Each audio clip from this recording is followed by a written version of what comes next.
गोंडवाना की रानी वीरांगना दुर्गावती। रानी दुर्गावती महोबा के राजा कीर्तिसिंह चंदेल की एकमात्र संतान थीं। चंदेल लोधी राजपूत वंश की शाखा का ही एक भाग है। बांदा जिले के कालिंजर दुर्ग में 5 अक्टूबर 1524 ईस्वी की दुर्गाष्टमी पर जन्म के कारण उनका नाम दुर्गावती रखा गया। नाम के अनुरूप ही वह तेज, साहस, शौर्य और सुंदरता के कारण प्रसिद्ध हो गई। दुर्गावती को तीर तथा बंदूक चलाने का अच्छा अभ्यास था। चीते के शिकार में इनकी विशेष रुचि थी।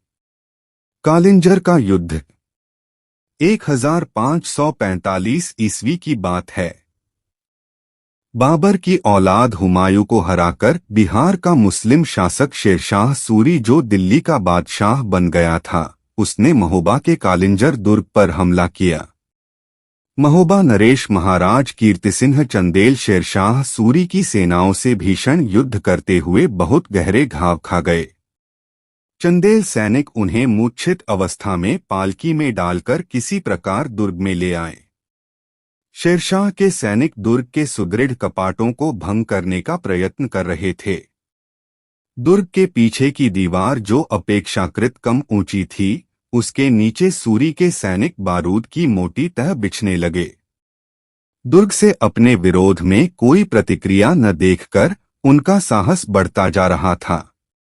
ऐसा लग रहा था कि भारत का सबसे प्राचीन, सबसे मजबूत और सबसे अनोखा देव निर्मित यह कालिंजर दुर्ग जल्द ही ढह जाएगा। दुर्ग के अंदर नारियों के सम्मान की रक्षा के लिए लकड़ियों के ढेर लगने लगे। मुस्लिमों से अपनी अस्मत की रक्षा के लिए प्रत्येक आयु की कन्याओं को लेकर नारियां वहां एकत्रित होने लगीं। प्रत्येक चौराहे पर रखे केसर के घोल में रंगरौक कर पुरुष केसरिया परिधान धारण कर अंतिम युद्ध की तैयारी करने लगे। किसी भी क्षण बारूद के भीषण विस्फोट से गढ़ की दीवार टूटकर शेरशाह के मुस्लिम सैनिकों को प्रवेश का मार्ग प्रदान कर सकती थी। तभी लोगों ने देखा कि पूर्ण श्रृंगार करके महाराज कुमारी दुर्गावती अपनी 5-7 समवयस्क सहेलियों के साथ सिंहवाहिनी भवानी की गति से बढ़ती चली आ रही है। वह आदेशात्मक स्वर से बोली, न कोई इन लकड़ियों के पर्वताकार ढेर में पलीता लगाए और न कोई गढ़ के कपाट खोलकर बाहर निकलने का विचार करे। हम दुर्ग शिखर पर जा रही हैं। महाराजा को यद्यपि घाव गंभीर लगे हैं, किंतु वे जीवित हैं। कहती हुई राजकुमारी दुर्गावती अजयगढ़ के प्रमुख शिखर की ओर बढ़ चली। देखा कि बारूद बिछाने का कार्य स्वयं शेरशाह सूरी की निगरानी में विद्युत गति से हो रहा है। वह सूरी का ध्यान अपनी ओर आकर्षित करने के लिए ताली बजाकर हंस पड़ी और वहीं से ऊंचे स्वर से बोली, कालिंजर के महाराजा कुछ ही क्षण के मेहमान हैं। कालिंजर का राज सिंहासन हमारे अधिकार में है। बोलो, तुम क्या चाहते हो? मैं तुम्हारा वरण करने को तैयार हूं। इसके अतिरिक्त तुम्हारी और जो कोई शर्त हो वह लिखकर अपने किसी दूत को भेज दो, अथवा हम यहीं से एक डोल लटका रही हैं, उसमें रखा 2 कालिंजर अपनी शासिका सहित तुम्हें अपना शासक स्वीकार करने को तैयार है, तो व्यर्थ के खून खराबे से बचना उचित होगा। अपने वजीर से कहो संधि पत्र तैयार करे। शेरशाह मारा गया। शेरशाह दुर्गावती के शब्द सुनकर अपने वजीरों से परामर्श करने लगा। संधिपत्र तैयार होने लगा, किंतु राजकुमारी दुर्गावती से उनका बारूद बिछाने का कार्य गोपनीय रूप से होता हुआ छिपा नहीं रह सका। कालिंजर के सैनिक भी उसी गोपनीय रीति से धीरे धीरे किंतु तीव्र गति से बारूद को भिगोने लगे।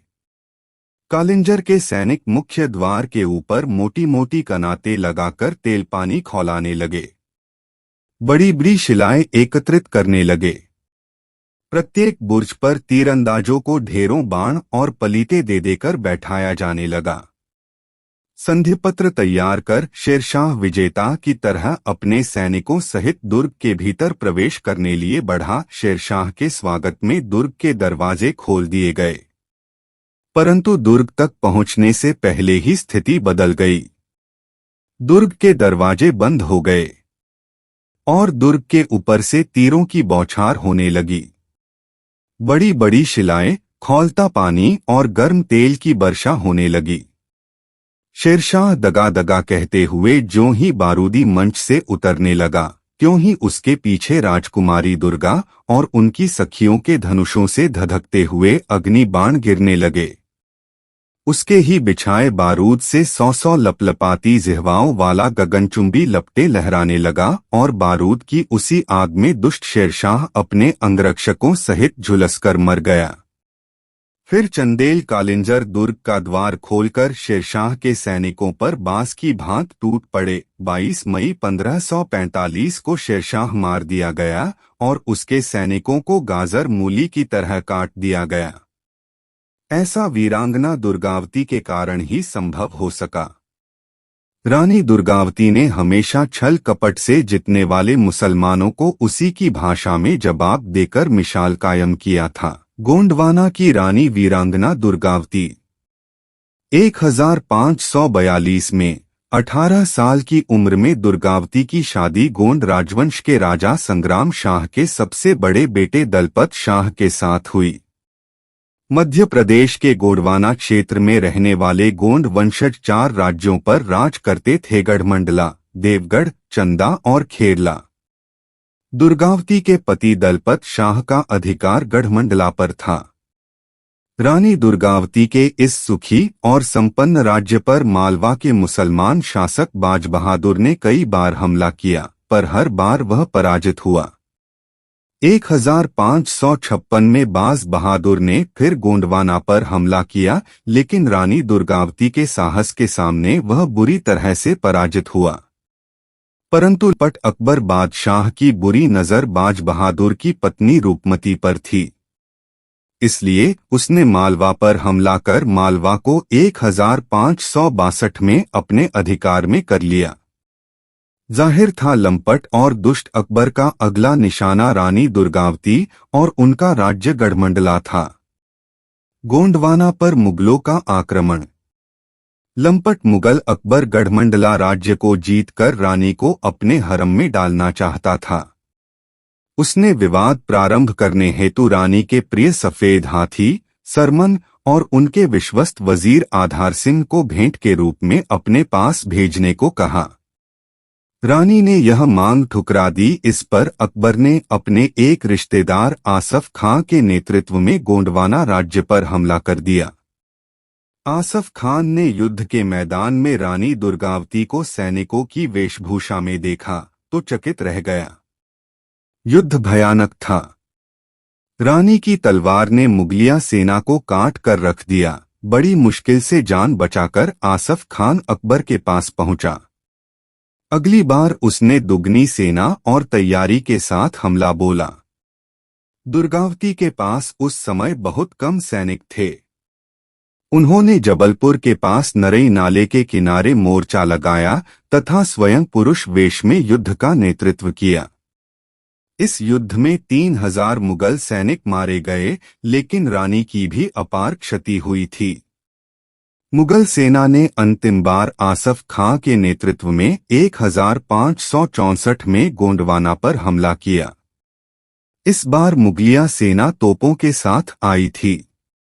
आज रानी का पक्ष दुर्बल था। रानी का पुत्र नारायण बहुत घायल हो गया तो रानी ने उसे सुरक्षित स्थान पर भेज दिया। नारायण की सुरक्षा में लगे सैनिकों ने रानी दुर्गावती को संदेश भेजा कि उनका पुत्र अब कुछ ही पल का मेहमान है। एक बार उसके अंतिम दर्शन कर ले पर रानी दुर्गावती ने कहा, मैं अपने पुत्र को देवलोक में ही मिल लूंगी, अभी अपनी मातृभूमि का ऋण चुका लूं। और इतना कहते ही रानी की तलवार ने अपनी गति बढ़ा दी, जिससे मुगलिया सैनिकों के सर धड़ से पत्तों की तरह गिरने लगे। रानी दुर्गावती का वीरगमन। तभी एक तीर उनकी भुजा में लगा। रानी ने उसे निकाल फेंका। दूसरे तीर ने उनकी आंख को बेध दिया। रानी ने इसे भी निकाला पर उसकी नोक आंख में ही रह गई। तभी तीसरा तीर उनकी गर्दन में आकर धंस गया। रानी ने अंत समय निकट जानकर वजीर आधार सिंह से आग्रह किया कि वह अपनी तलवार से उनकी गर्दन काट दे, पर वह इसके लिए तैयार नहीं हुआ। आथ रानी ने अपनी कटार स्वयं ही अपने सीने में भोंककर आत्म बलिदान के पथ पर प्रयाण किया। महारानी दुर्गावती चंदेल ने अकबर के सेनापति आसफ खान से लड़कर अपनी जान गंवाने से पहले 15 वर्षों तक शासन किया था। जबलपुर के पास जहां यह ऐतिहासिक युद्ध हुआ था, उस स्थान का नाम बरेला है, जो मंडला रोड पर स्थित है। वही रानी दुर्गावती की समाधि बनी है, जहां गोंड जनजाति के लोग जाकर अपने श्रद्धासुमन अर्पित करते हैं। 24 जून 1564 को रानी ने अंतिम सांस ली। उनकी मृत्यु के बाद उनके बेटे ने युद्ध जारी रखा, लेकिन शीघ्र ही वह भी वीरगति को प्राप्त हो गया। भारत की इस महान वीरांगना के चरणों में कोटि कोटि नमन है। मित्रों, वीडियो अच्छा लगा हो तो लाइक शेयर सब्सक्राइब अवश्य करें। धन्यवाद।